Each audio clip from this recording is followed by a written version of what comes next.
Looks like the dog regurgitated its breakfast, my brother's wife sneered, poking at the lasagna with her fork like it had personally offended her.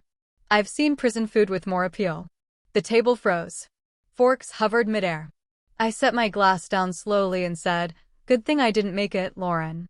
My name is Harper Ellis. 34, mom to two whirlwind boys, Noah, 6, and Liam, 4. My husband, Cole, and I built our dream house 4 years ago on a quiet acre that just happens to share a fence with his parents.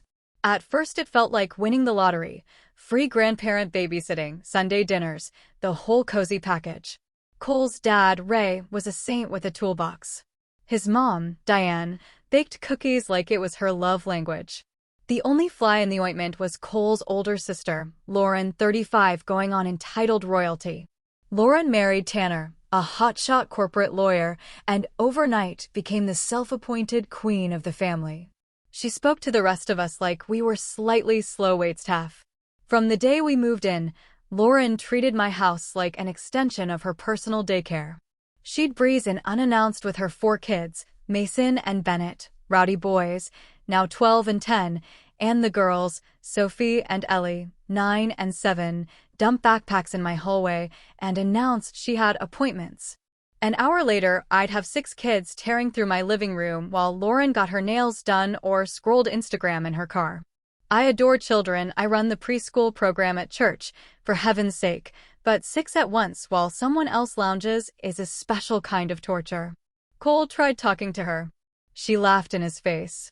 Harper lives for this stuff, Cole. Let the woman have her purpose. Things escalated when Lauren's marriage detonated 2 years ago. One random Tuesday, she showed up at Diane's door with 2 pink suitcases and declared, "Tanner and I are finished. The girls and I are moving in. Permanently. No discussion. No plan. Just royal decree." Cole's jaw hit the floor. "You're keeping the boys with Tanner?" Lauren shrugged. "They're old enough to choose. They picked the house with the pool and the PlayStation. Sophie and Ellie will switch schools. Your kids go to Ridgeview, right? Same district. Easy." Then she turned to me, smiling like she was offering me a promotion. "Obviously, you'll handle dinners for Mom and the girls from now on. You're already cooking for 4. For more is nothing. I'll toss you $200 a month for your trouble." $200. That wouldn't cover the cheese. I swallowed every sharp word and agreed, for Diane's sake, and because Sophie and Ellie had started clinging to my legs the second their mother looked away. Those little girls were starving for someone to notice they existed. So the invasion began. Lauren turned Diane's sewing room into a chaotic nest of laundry and Sephora bags. Every evening she'd come home, kick off her heels, and collapse on the couch while Sophie and Ellie hovered, hoping for a "how was school?" They rarely got it. Instead, they drifted next door to me, quietly asking if they could peel carrots or stir the sauce. They started calling my kitchen the safe kitchen. One Friday, they begged to cook entirely by themselves, a surprise for Mommy. Their eyes shone like Christmas lights. I gave them gentle jobs, snapping green beans, grating cheese, shaping meatballs. They wrote, "We heartsuit Mommy," in carrot curls on the platter. When Lauren finally strolled in at 8:30, hair blown out from who knows where, the girls ran to her, beaming. She took one look and recoiled. "What is this mess? It looks like a kindergartner vomited on the plate." Sophie's smile crumbled.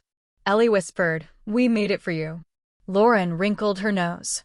"I'm not eating something you 2 pawed all over." "Harper, control your little apprentices." She ordered Uber Eats instead. That night, Sophie locked herself in the bathroom and sobbed so hard she dry heaved. I held Ellie on the porch swing until she fell asleep crying into my neck. Cole found me there at midnight, eyes blazing. "This ends now." We gave Lauren 1 week to find another arrangement. She screamed that we were abandoning family, that Diane was choosing me over her own daughter, and stormed off to crash with a friend. 3 weeks later, she slunk back, mascara tracks down her cheeks. The divorce was final. Tanner got full custody of all 4 kids. Even the girls chose their dad. "They said I never listened," Lauren whispered, like the words tasted foreign. "They don't want visitation." Diane aged 10 years in that moment. Then came the final blow. Diane quietly decided to downsize and move into the mother-in-law suite Cole and I had just finished building.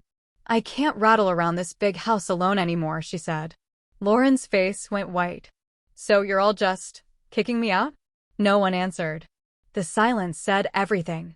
Lauren found a cramped one-bedroom across the river and vanished from our lives except for the occasional bitter Facebook post. Diane sold the old house and settled into our new suite like she'd always belonged there. Peace finally moved in. Every other Saturday, Tanner drops Sophie and Ellie at our gate. They barrel through the door yelling Aunt Harper and head straight for the kitchen. We bake ridiculous cakes, make homemade pasta, burn exactly one batch of cookies per visit, and laugh until our sides hurt. They sleep in the guest room decorated with their artwork. Noah and Liam fight over who gets to sit next to their sisters at dinner. Diane watches from her armchair, eyes misty, telling stories about Cole at their age. The girls still flinch sometimes when a phone buzzes. They're waiting for a text from their mom that never comes. Lauren's social media is all cocktails and living my best child-free life now. Maybe one day she'll wake up and fight for them. Maybe not. That's not my call to make. All I know is this.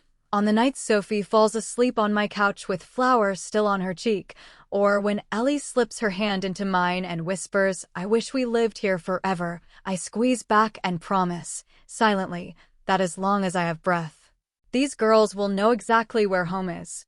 Some losses break a family wide open. Others quietly stitch a new, stronger one together. Ours just happens to smell like garlic and fresh-baked love, and that's more than enough.